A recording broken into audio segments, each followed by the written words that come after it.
Okay, ഈ വീഡിയോയിൽ നമ്മൾ എങ്ങനെയാണ് ഒരു എസ്റ്റിമേറ്റ് ഇല്ലെങ്കിൽ കോട്ട് കസ്റ്റമർക്ക് നമ്മുടെ ലെറ്റർ പാഡ് പോലെ പ്രിൻ്റ് ചെയ്ത് കൊടുക്കുക എന്നുള്ളതാണ്. ഈ വീഡിയോ കാണുന്നേക്കാൾ മുന്നേ ഞാൻ വേറൊരു video POS point of sale എന്ന് പറഞ്ഞിട്ടൊരു വീഡിയോ ഇട്ടുണ്ട്.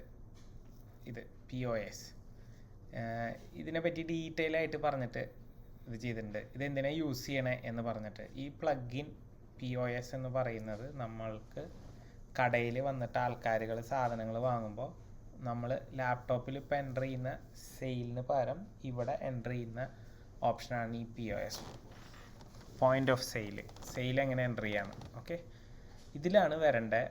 ഇതിൽ 3 ഓപ്ഷനും യൂസ് ഇല്ല. Upgrade to pro, settings, templates, ആകെ കൂടെ വ്യൂ POS എന്ന് പറഞ്ഞിട്ടുള്ള മാത്രമേ ഉള്ളൂ. ഇത് നമ്മൾ ഗ്രോസറി ഷോപ്പുകളിലൊക്കെ കണ്ടിട്ടുണ്ടാവും. നമ്മൾ എന്ത് സാധനം എടുത്താലും അവർ ബില്ലടിച്ച് തരുന്നത് ആ വിൻഡോ ആണിത്. ഓക്കെ, ഇതിനെ പറ്റി ഡീറ്റെയിൽ ആയിട്ട് ഓൾറെഡി ഒരു നോളജ് ട്രാൻസ്ഫർ വീഡിയോ ഇട്ടിട്ടുണ്ട്, ഇതെങ്ങനെ എൻ്റർ ചെയ്യാന്ന്. അപ്പോൾ എൻ്റർ ചെയ്യുന്നത് എങ്ങനെയാണെന്നൊന്നും ഞാനിനി എക്സ്പ്ലെയിൻ ചെയ്യുന്നില്ല. ഒരാൾക്ക് ഒരു എസ്റ്റിമേറ്റ് കൊടുക്കണം. അപ്പോൾ ആൾക്ക് ഇപ്പോൾ ഒരു 12 ബെല്ല് അമ്പലത്തിൻ്റെ എസ്റ്റിമേറ്റ് കൊടുക്കണം. അതിവിടെ തിരഞ്ഞാൽ 12 ബെല്ലെന്ന് തിരഞ്ഞാൽ അതിവിടെ വരും. കണ്ടില്ലേ, അതിവിടെ പ്രൊഡക്റ്റിൻ്റെ പേര് വെച്ച് തിരഞ്ഞാൽ വരും, കോഡ് വെച്ച് തിരഞ്ഞാലും വരും. അപ്പോൾ ഇതാണെങ്കിൽ ഇതിവിടെ ക്ലിക്ക് ചെയ്ത വഴിക്ക് ഇവിടെ റൈറ്റ് സൈഡിൽ ഇത് ആഡ് ചെയ്തു. ഇനി ഈ ഗസ്റ്റ് എന്ന് പറഞ്ഞിട്ടുള്ള മറ്റേ വീഡിയോയിലും ഞാൻ പറയുന്നുണ്ട് ഈ ഗസ്റ്റിൻ്റെ പേരൊക്കെ ഇവിടെ അടിക്കുമെന്ന്.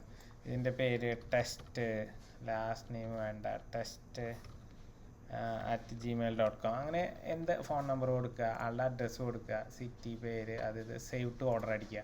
അപ്പോൾ ടെസ്റ്റ് എന്നായി ഇവിടെ കണ്ടില്ലേ ഗസ്റ്റിന് പകരം.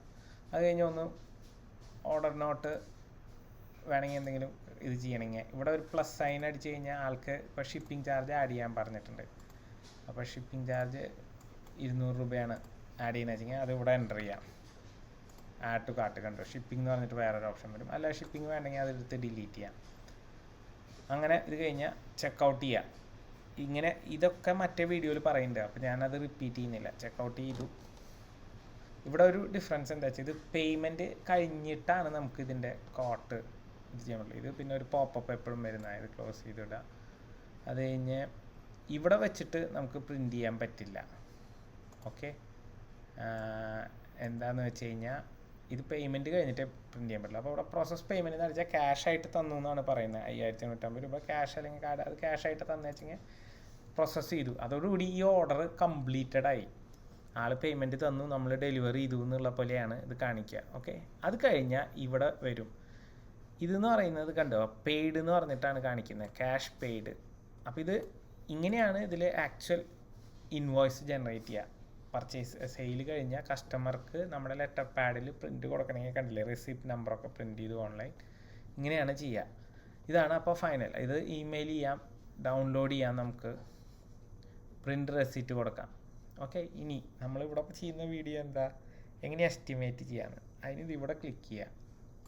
ഇവിടെ മുകളിൽ ലെഗസി PHP ടെംപ്ലേറ്റ് എന്ന് പറഞ്ഞു കഴിഞ്ഞാൽ ഡിഫോൾട്ടായിട്ട് വരുന്ന ടെംപ്ലേറ്റ് വാങ്ങിക്കഴിഞ്ഞിട്ട് അവിടെ ഒരു കോട്ട് എസ്റ്റിമേറ്റ് എന്ന് പറഞ്ഞിട്ടൊരുണ്ട്. ഇത് എടുക്കുമ്പോൾ ഇവിടെ പെയ്ഡ് എന്ന് പറയുന്നത് പോയി, ടോട്ടൽ മാത്രമേ കാണിക്കുള്ളൂ. അതായത് ഇത് എസ്റ്റിമേറ്റാണ്. എന്നിട്ട് ഇത് പ്രിൻ്റ് ചെയ്യാം, ഇല്ലെങ്കിൽ ഡൗൺലോഡ് ചെയ്യാം. ഡൗൺലോഡ് ചെയ്യുകയാണെങ്കിൽ അത് എന്നിട്ട് അയച്ചു കൊടുക്കാം. അല്ല പ്രിൻ്റ് ചെയ്യുകയാണെങ്കിൽ ഡൗൺലോഡ് വരുന്നില്ല. അപ്പോൾ പ്രിൻ്റ് ചെയ്ത് സേവ് PDF എന്ന് അടിച്ചാലും വരും. This is a quote not a receipt എന്ന് പറയുന്നുണ്ട്. ഡൗൺലോഡ് ചെയ്തു, ഡെസ്ക്ടോപ്പിലിട്ടു. ഇത് കണ്ടോ, ഇത് പ്രിപ്പയർഡ് ഫോർ ഈ കസ്റ്റമർക്ക് നമ്മുടെ ഡീറ്റെയിൽസ്. GST ഇല്ല ഇവിടെ. ഓക്കെ, അത് ശ്രദ്ധിച്ചോളെ. Code number, terms and condition, we do not offer refund, അതൊന്നും നോക്കണ്ട. ഇതാണ് എസ്റ്റിമേറ്റ്. ഇനി ഇത് കസ്റ്റമർക്ക് ഡയറക്റ്റ് അയക്കണമെങ്കിൽ ഇവിടെ ആളുടെ ഇമെയിൽ അഡ്രസ്സ് കൊടുത്തു കഴിഞ്ഞാൽ ആൾക്ക് ഡയറക്റ്റ് ഇമെയിൽ പോകും, ആളുടെ ഇമെയിൽ അയച്ചു കഴിഞ്ഞാൽ. ഇങ്ങനെയാണ് ഇത് ചെയ്യുക. ഓക്കെ.